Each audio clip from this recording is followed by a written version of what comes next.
기이한 원고가 도착했다. 굳은 피들이 묻은 서류 봉투에 원고만은 깨끗했다. 고의로 피가 굳기를 기다린 뒤 원고를 넣은 것처럼.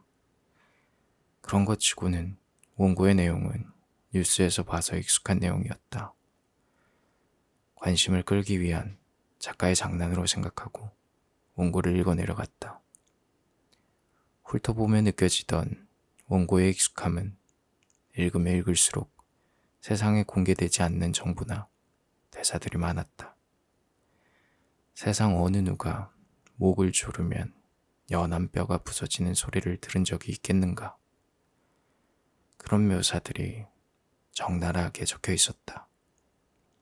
계속 읽어 내려가던 원고는 서서히 구역감을 선사하고 있었다. 뉴스에서 익숙한 잔인하게 살해하여 기상천외한 방법으로 처참하게 살해하여 와 같은 표현의 실체를 마주한 것은 매체들이 조작한다는 믿음을 가지고 있던 자를 매체들이 모든 것을 순화시키는 정도로 이해할 수 있는 수준이었다. 마지막 장을 넘기고 동료들이 보고 있던 벽걸이 TV로 눈이 향했다. 여아와 노숙자를 기상천외한 방법으로 시체를 처참하고 잔인하게 살해한 뒤 매장한 살인마 이모 씨가 오늘 경찰에 잡혔습니다. 익숙한 뉴스에 원고에 적힌 보낸 사람의 이름을 보았다. 이현수. 우연이겠지 하고 넘어가려는 순간 범인의 집에서는 범행 사실을 기록한 서류가 발견되었으며 이 중 일부에는 피해자의 혈액이 묻어 있었다고 전해지고 있습니다. 와, 저거 대박이네. 미친놈이 자기 살인 일지를 적었다는 거잖아. 저번에 보니까 어떤 일본의 청소년 살인마가 출소하고 난 뒤 쓴 책이 대박이 났던데 저것도 풀리면 대박 나겠죠? 에이, 그게 출소 후에나 가능하지. 이번 사건 피해자가 몇 명인데 두 사건 합치면 한국 신기록일걸? 그래, 실화라면 대박이 날 확률이 높지. 근데 비슷하게 소설로 만들어서 내면 어떨까? 네? 갑자기 무슨 소리세요, 선배? 아, 아니야. 동료들의 말에 한마디를 더하고 웃으며 돌아섰다. 제1장 조우. 까드득 까드득. 아버지는 동생이 죽고 난 뒤 불만이 있을 때면 밥상머리에서 같은 짓을 반복했다. 다 먹은 밥그릇을 붙잡고 숟가락으로 긁으며 어머니나 나의 신경을 긁고 있었다. 결말은 같은 것이었다. 어머니는 평소처럼 나에게 말을 걸었다. 현수야, 요즘 일은 구하고 있니? 아니, 글 적으려고 준비하고 있어. 학교는? 휴학했잖아. 소설 잘 되면 그냥 그만두려고. 아휴, 그래도 그동안 쓴 학비가 얼만데. 그래도 남자가 대학 졸업장은 있어야지. 거기까지만 하자. 어? 고등학교 검정고시에 적응도 안 된 대학에 엄만 내가 2년이나 그렇게 했으면 됐지. 학교에서 내가 얼마나 스트레스 받았는지 잘 알잖아. 그리고 내 주제에 무슨 경찰은 좀 아니야. 아니 그래도 아빠도 경찰인데. 아빠가 경찰인 게 뭐? 이현수, 너 엄마한테 말버릇이 그게 뭐야? 왔다. 긁던 숟가락을 놓고 나의 거슬리는 말을 기다리고 있던 아버지가 드디어 소리를 질렀다. 항상 같은 결말, 과정조차 같았지만 멈출 수 없는 이유는 골이 깊어질 대로 깊어진 가족의 버릇이었다. 이제는 아버지를 떠나려는 어머니, 그런 어머니를 잡기 위해 가정에서의 위상을 찾으려는 아버지, 그런 부모님의 모든 행동이 싫은 나. 동생이 살아있었다면 헛된 상상을 하는 것으로 순간의 외침에 분노를 억눌러 본다. 아니 넌 남자 새끼가 연애도 못하고 에이, 야마 대학교가 뭐 대단하다고 그것도 못 버텨서는 에이. 그래서 아빠가 못 간 경찰대 보내려고 고등학교 때 그 난리를 치다가 해수 죽고 나니까 짝. 오늘은 일찍 손이 올라갔다. 생각한 것보다 빨라서 대비하지 못해 얼얼했지만 이 상황을 빨리 벗어날 수 있다는 생각에 헛웃음이 나왔다. 웃어? 퍽. 힘이 들어간 주먹이 나에게로 향했고 그 정신에 숟가락을 떨구지 않은 거로 봐선 이걸로 끝날 것이었다. 예상대로 어머니는 아버지의 앞을 막아섰고 나를 방으로 가라며 손짓했다. 아니, 당신은 애를 왜 때려요? 애를 집에서 어떻게 가르쳤으면 저 모양이야? 그게 제 탓이란 거예요? 방 안에서 혼자 반복되는 그 말들을 머릿속에서 지우려 했다. 책상이 모니터 옆에 놓인 눕혀놨던 사진들을 들어본다. 혜수야, 네가 부럽다. 참. 혼자만의 고백을 한 뒤 차마 죽지는 못해 부러움을 멈추려 다시 사진을 눕혀두었다. 동생이 죽은 지는 이제 10년. 어머니도 아버지도 동생 얘기만 나오면 눈물이 흐를 시기는 지나가고 있었다. 웃기게도 동생의 죽음에 나는 눈물을 흘린 적이 없었다. 그 사건을 인정해버리면, 그 사건의 사실을 알게 된다면 사람들의 비난을 피할 수 없었기 때문이다. 그 공포에 고등학교를 그만두고 방구석 폐인처럼 몇 년을 지내다 어머니의 설득으로 검정고시를 보고 자연스럽게 군대를 다녀온 것처럼 늦은 대학생이 되고 거기서 똥군기에 사로잡힌 광신자 같은 학우들에게 질려 원래의 꿈이던 소설가가 되기로 마음먹고 집에서 쉬며 작업을 하고 있었다. 허튼 글을 쓰던 예전과는 상황이 확연히 달랐다. 확실한 소재, 근처 동네에서 일어난 2가지의 사건이 있었기에 사건을 조사하고 추적하여 완벽한 작품으로 만들어가고 있었다. 다만 그런 내 노력을 부모님은 탐탁지 못한 곳으로 보고 있었다. 아르바이트라는 자신들의 부담을 줄여주는 현실적인 행동이 더 바랐고 어머니는 조금이라도 많은 위자료를 위해, 아버지는 그렇게 떠날 어머니를 잡기 위해 나라는 존재의 빠른 자립을 원하고 있었던 것이었다. 둘 다 내가 적던 허튼 글보다 허튼 꿈이란 것을 나는 잘 알고 있었다. 이 사실은 누구에게 들은 것도 아닌 하필이면 최악의 모습으로 마주했기 때문에 잘 알고 있었다. 어머니가 어머니임을 포기하고 한 명의 여자로 사랑하는 사람이 있다며 아버지에게 울면서 고백하던 그날의 모습. 그것을 보고 있었다는 이유만으로 어머니를 향한 모든 분노는 나를 향하게 되었고 오늘처럼 힘이 들어간 주먹이 수차례 나를 향했다. 그날은 어머니도 말리지 못했다. 자신의 고백에 슬픔에 풀려버린 마음과 몸이 아팠기에 나 역시 놀람에 나조차 지킬 수 없었다. 그날 응급실에서 보낸 하룻밤은 경찰의 위대함을 알게 해주었다.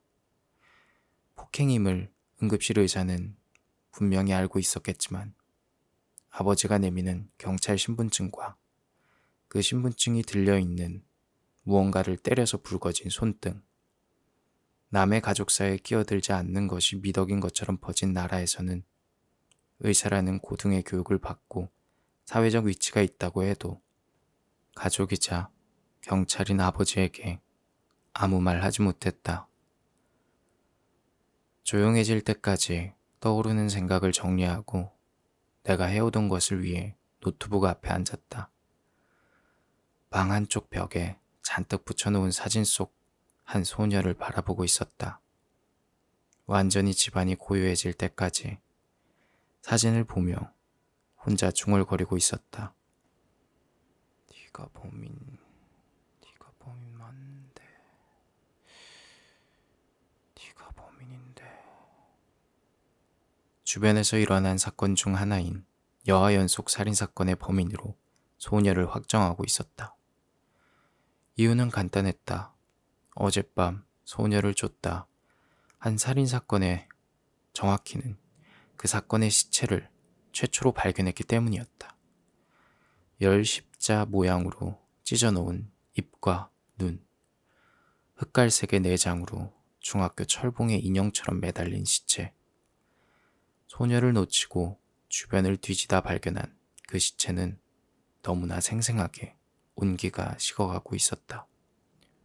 꿈틀거림, 죽어가며 하얗게 변색되고 있던 얼굴, 붉게 충혈된 눈, 칼을 잘 다루는 것처럼 눈알이나 치아에는 훼손이 없는 열십자 모양의 상처.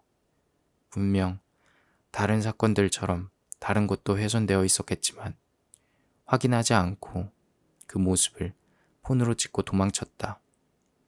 보통의 사람들이라면 조금 더 확실히 쫓았다면 살인의 순간을 막을 수 있었을 텐데, 이런 허무맹랑한 소리를 했겠지만 살인이란 것은 계획적이라 일순간에 아이는 죽었을 테고, 우발적이라면 물론 그런 경우의 확률은 낮지만 아마도 나도 위험했을지도 모를 일이다.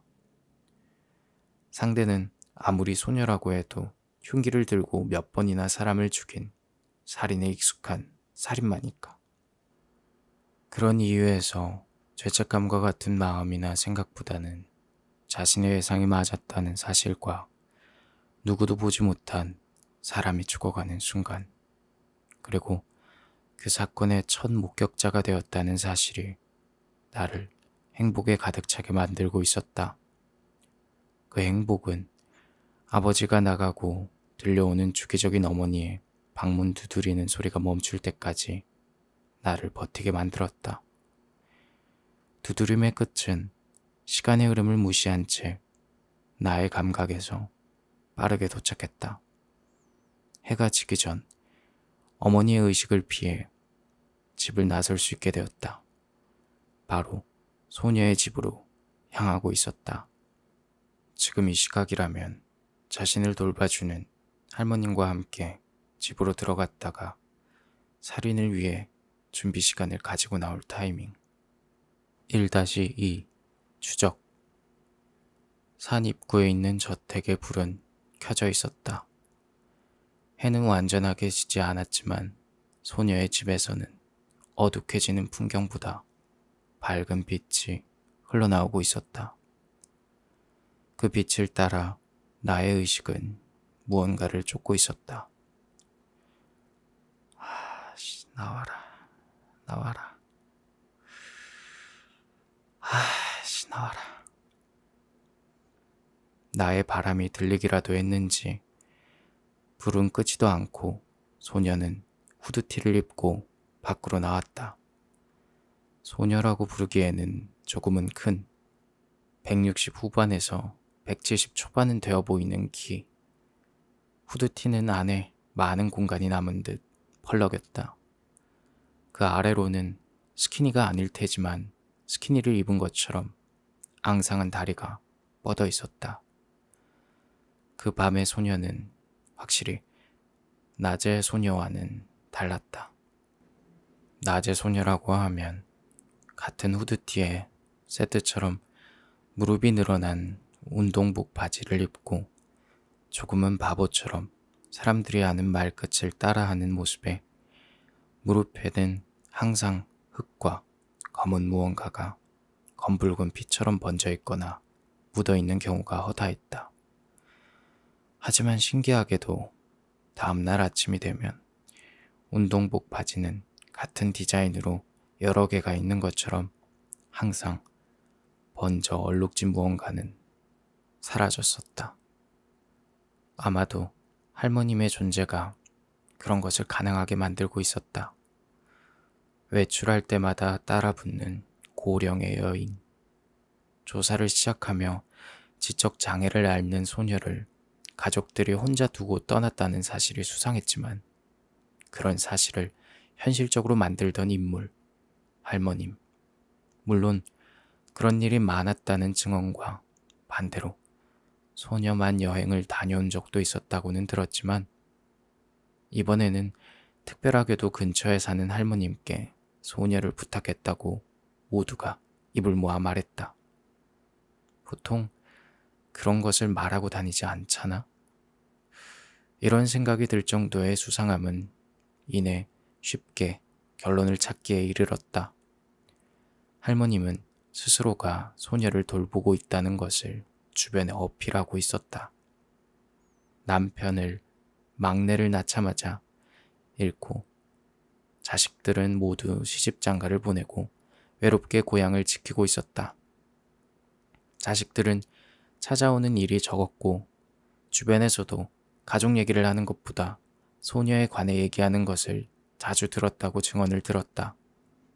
거기서 또 생각은 도달점을 찾게 된다. 둘은 공범이거나 할머님은 사건의 진상에 대해서 이미 알고 있다. 그런 의미로 같이 활동하는 둘은 사건이 일어난 장소, 물론 두 번째 사건이 일어나고 난 뒤 내가 쫓기 시작한 시점부터 사건이 일어난 장소에 낮에 미리 찾아온 적이 있었다.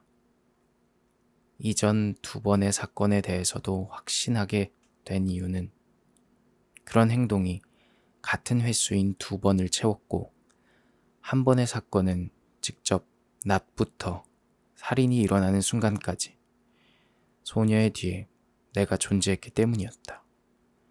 50대 50. 일반적인 확률이지만 맞거나 아니거나를 정하는 것이 아닌 범죄자의 패턴으로 쫓기 시작한 시점으로부터 100%의 정확한 행동 패턴에 대해 나 자신을 속여가며 합리화할 필요는 없었기 때문에 그걸 사실로 규정하고 확신을 가지고 증명만 하면 되는 것이었다. 할머님은 해가 지면 저택에 불을 끄고 항상 집으로 향하는 경우가 많았다. 오늘은 뭔가 달라 보였다. 위화감이 느껴졌지만 할머님이라는 단순한 공범보다는 소녀를 쫓기로 했다. 소녀는 바다를 향해 내려가는 골목으로 향하고 있었다. 콧노래를 흥얼거리며 쫓고 있는 나를 눈치도 못 챌 만큼의 행복감을 가지고 어디론가 향하고 있었다. 망설임이 없이 걸어 내려가던 소녀는 인기척이 느껴지자 걸음소리를 죽이고 걷기 시작했다. 시선이 향한 곳에는 아이들 무리가 모여 놀고 있었다. 범인은 걔가 맞다니까요. 현수야, 아빠 생각 좀 해라. 게다가 그런 거 누구한테 들은 거야? 지문은 확인해 보셨어요? 지문은 몇 년 전에 병원에 불 내고 사라진 리아라는 사람이었어. 저택의 애랑 지문 대조는요? 걔는 애초에 지적장애가 걸린 이유가 어렸을 때 성폭행을 당해서 그런 거라 남자 자체에 공포증이 있어서 지문 비교도 못했어. 그래서 돌봐주시는 할머님한테 물건 좀 가져와 달라고 해서 비교했고 달랐어. 누구 지문이었는데요? 누구긴 걔 지문이지. 아니라니까요. 퍽. 너 미쳤어? 너 여기서 뭐 한 짓이야? 아버지는 다짜고짜 뒤에서 나타나 나의 오른쪽 안면을 주먹으로 치며 소리쳤다. 아, 오셨어요, 선배? 얘가 또 무슨 헛소리해?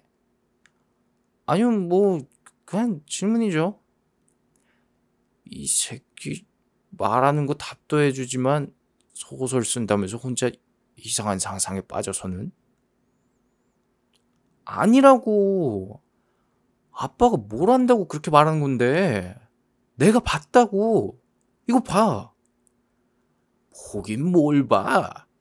나와 일반인 주제에 경찰도 안 한다는 자식이 왜 맨날 경찰서에 와서 난리야? 폰을 내밀어 남자아이들과 놀고 있는 소녀의 동영상을 보이지만 바로 아버지는 그걸 쳐내고 멱살을 잡고 나를 끌고 나온다. 정갈한 복장을 한 여자의 뒷모습. 아빠, 너 집에 가서 보자. 에? 더는 아무 말 말고 아빠 쪽팔리게 하지 마라. 아빠. 짝. 그만 좀 해라. 아빠도 지친다. 해수 일 때문에 네가 경찰서에 나타날 때마다 아빠가 얼마나 마음 졸이는진 아니? 응? 그때도 겨우 담당들이 친해서 막았지. 그게 아니었으면 너는 동생을 강간하고 자살을 내버려둔 희대의 개자식이 됐겠지. 뭐? 왜? 맞잖아. 아빠는 개니까 나는 개자식. 이 자식이? 왜? 범죄자 가족이라 아빠의 유일한 자부심 경찰 일도 그만두게 될까봐? 그때 정말 날 위해서였어? 그래서 사건 묻고 혜수가 자살한 건지 누가 죽인 건지 조사도 안 하고? 그게 정말 날 위해서였어? 아버지의 손은 올라가 있었지만 주변의 시선과 복잡한 마음 때문인지 집에서처럼 쉽게 내려치지 못한다. 누군가 분명 나의 말을 들었겠지만 상관은 쓰지 않는다. 다만 이 자식이 하는 큰 소리에 시선이 향한 모두는 경찰복을 입고 있는 경찰이 일반인을 경찰서 앞에서 때리려는 상황에 더 집중할 뿐. 그만하자. 항상 그만뒀어. 아빠는 자신을 위해서, 나는 날 위해서. 그런 점은 참 닮은 것 같은데 그게 죽도록 싫어서 나는 내가 하고 싶은 거 하는 거야. 그래. 아버지는 뒤도 돌아보지 않고 진심이라고 느껴지지 않는 지친 듯한 답을 하고는 경찰서 안으로 다시 들어갔다. 자신보다 어려 보이는 상사가 들어간 아버지의 앞을 막아서 무언가 말하지만 그 모습이 보기 싫어 나도 돌아서서 저택으로 향한다. 30분쯤 걸어야 하는 거리.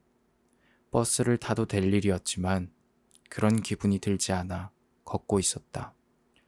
25분쯤 걸었을 때 오른편에 여중이 보인다.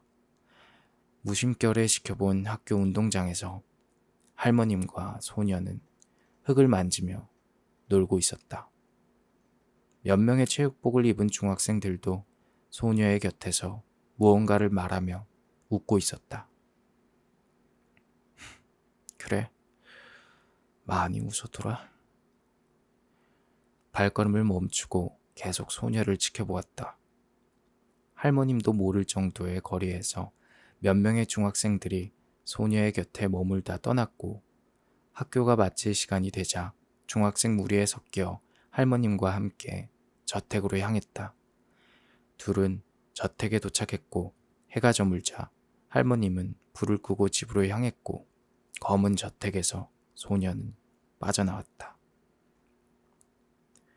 5명이던 아이들은 남자아이 1명, 여자아이 1명이 부름을 듣고 집으로 향한 뒤 여자아이 1명과 남자아이 2이 남게 되었다. 이내 여자아이는 남자아이 1명과 다투는 듯 보이더니 혼자 떨어져 나와 바다 쪽으로 걷기 시작했다. 소녀는 그런 여자아이의 뒤를 따라 걷기 시작했다. 바닷가 쪽으로 향하자 검은 길이 나타났다. 조선소로 향하는 검은 길. 불이 켜진 곳은 외국인 노동자들이 모여 사는 집 하나뿐이었다. 기름때가 묻어 지워지지 않는지 검은 상태로 널려있는 옷들이 가득한 그 집에 한번 시선을 주는 사이 검은 길 속으로 소녀는 아이와 함께 스며들었다. 조금의 불빛도 없는 길이 현대에 존재하는지는 지금에야 알았지만 그 완벽한 어두운 길도 이내 아이의 폰 불빛으로 밝혀지고 있었다.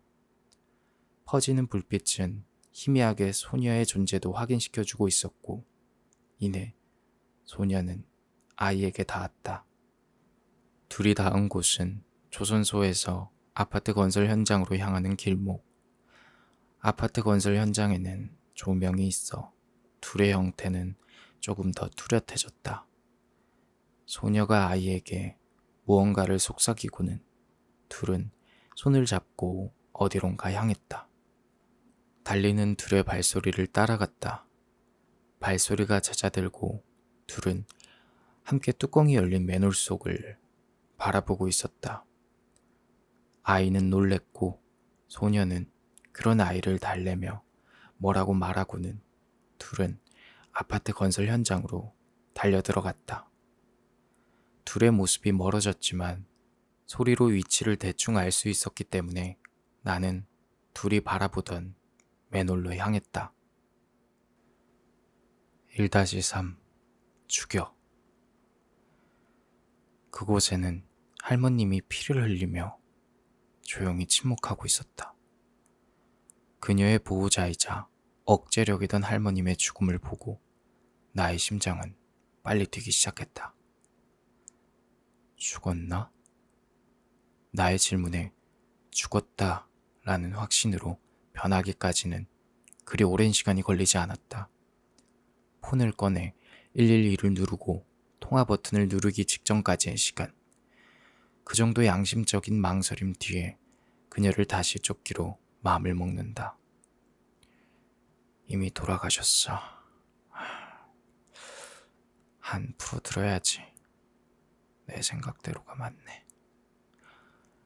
머릿속에는 합리화와 목적성을 오가며 뭔지 모를 불안감을 지워가고 있었다. 신고는 나중에 해도 될 것이다. 할머님의 나이, 높이, 피를 보면 죽음은 확정적인 것이다. 하지만 꿈틀거리던 몸이 떠오른다. 시간이 지나면 확정적인 죽음이 될 것이다. 시간에 양심을 맡기고는 그녀를 쫓아간다.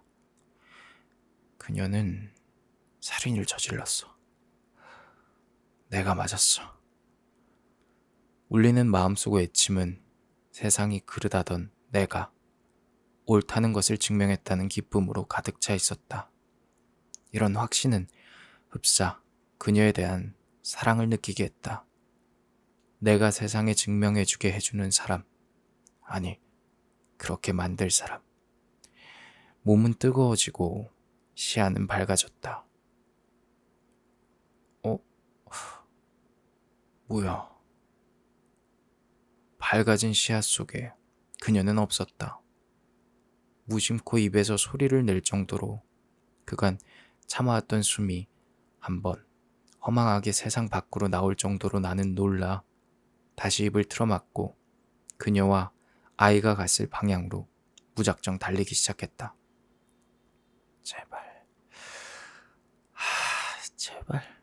제발 아직 죽이지 마라. 이제 문제는 누군가를 그녀가 죽인다는 사실이 아닌 그 죽임의 순간을 확인해야 했다. 이미 할머님은 죽었고 아이도 죽을 것이다. 그렇다면 그 순간은 내가 있어야만 했다. 시작부터 바라던 것이 누군가 죽는 것을 보는 것은 아니었다. 단지 죽임을 확인하는 것. 죽임을 확인하고 나니 마음이 더 커진 것이었다. 그녀를 향하던 관심이 그녀가 내 생각과 같은 사람임을 느끼고 사랑과 비슷한 감정을 느꼈던 것처럼 이제는 더 욕심이 났다. 연애 감정과 같은 이것은 그녀의 맨살, 아니 맨살인을 보기를 원하고 있었다. 물론 다른 이유도 존재했다. 내 폰에 있는 죽은 지 얼마 되지 않은 희생자의 사진이나 할머님을 본 것 등으로 용의자로 지목될 가능성이 있었다. 웃기게도 내가 말한 공범의 가능성 때문이었다.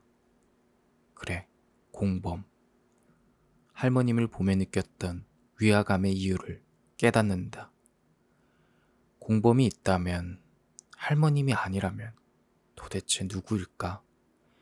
걸음의 속도가 느려졌다가 이내 빨라진다. 그저 아이가 죽으면 해결될 일이었다. 나를 지키기 위해, 그녀를 벌하기 위해 아이의 희생은 불가피한 것이라고.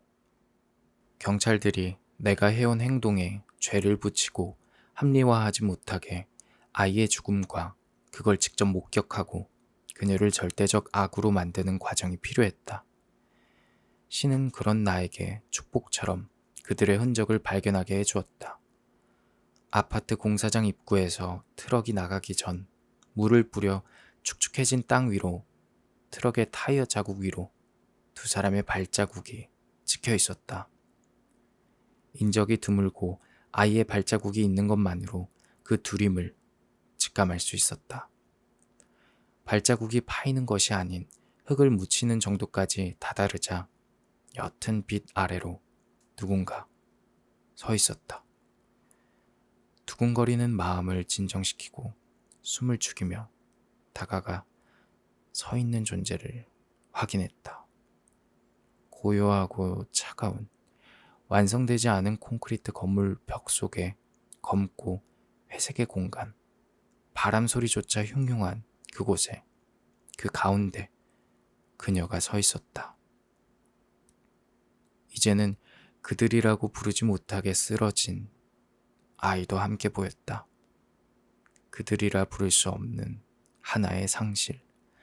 그들을 쫓던 나는 그 모습에 오히려 환호하고 있다는 사실을 느끼고 있었다. 아이도 꿈틀거리고 있었다. 하지만 이내 그 환호는 절망으로 변했다. 그녀는 무릎을 꿇고 쓰러진 아이를 안고 앉아서는 울기 시작한 것이었다. 내가 떠올리던 풍경과는 전혀 다른 모습. 파삭. 공간에 울려 퍼지지는 않지만 내 가슴과 머릿속에 파열음이 울리고 있었다. 아니, 어쩌면 그보다 강력한 파괴음. 절망은 서서히 나를 무너뜨리고 있었다. 무너진 나에게 찾아온 것은 두려움이었다. 죽어가는 노인을 외면한 것과 아이의 사고를 막지 못했으며 그런 과정들을 모두 품고는 지적장애를 지닌 한 여자에게 뒤집어 씌웠다는 사실에 대한 세상의 비난. 시대의 파렴치 살인마. 매일 보던 사건의 기사들의 사진과 문장들 위로 익숙한 경찰들에게 사로잡혀 있는 나의 모습과 함께 떠오르는 기사의 타이틀. 고등학교 시절 악몽의 시작대에 갔던 경찰서와는 또 다른 두려움이 느껴지고 있었다. 차라리 내가 그녀처럼 사이코패스였다면. 경찰이 말하던 범인 리아가 떠올랐다. 순간 그런 생각 위로 니체의 말이 함께 떠올랐다. 누구든지 괴물과 싸우는 사람은 싸우는 동안 자신이 그 괴물이 되지 않도록 조심해야 한다. 당신이 그 괴물을 들여다볼 때 그 괴물 역시 당신을 들여다보고 있다. 마치 그 말처럼 나는 화상의 괴물을 보고 시대의 파렴치와 같은 괴물이 되어버렸는지도 모른다. 순간의 선택으로 인하여. 아니야. 고개를 흔들었다. 아니야. 그녀에게 고정되었던 시선까지 돌리며 뇌까지 울리는 울음소리를 두 손으로 막으며 소리를 질렀다. 모든 것이 깨진 지금 내 모습을 숨길 이유는 없었다. 차라리 그녀를 죽인다면, 완벽히 처리할 수 있다면, 셋을 모두 그 구멍 속으로 던져놓으면 아무도 모르지 않을까? 시체가 썩고 냄새가 퍼지기 전까지는, 그리고 살인은 또 일어날 테고 연쇄살인의 하나로 묻히지는 않을까? 악몽처럼 그저 한번 참아내면 현실의 고통은 사라지지 않을까? 순간의 생각들은 나를 하나의 답으로 이끌고 있었지만 머릿속에 울리는 그 소리를 이기기 위해 귀를 막고 고개를 흔들며 부정하고 있었다. 또다시 그런 짓은 안 돼. 안 돼. 순간 손가락 사이 틈으로 새어 들어오던 울음소리가 멈춘다. 멈춘 울음소리에 놀라 숨길 것이 없다던 당당한 마음은 다시 숨으려 내가 의식해야 하는 존재를 바라본다. 그러자 그녀는 다시 울기 시작했다. 들켰나? 아니, 이거 혹시... 뿌리부터 흔들리던 마음에 한 가닥 희망이 생긴다. 나는 그녀를 위로하기 위해 다가간다. 어리석던 아이의 성장, 그 결과물인 나.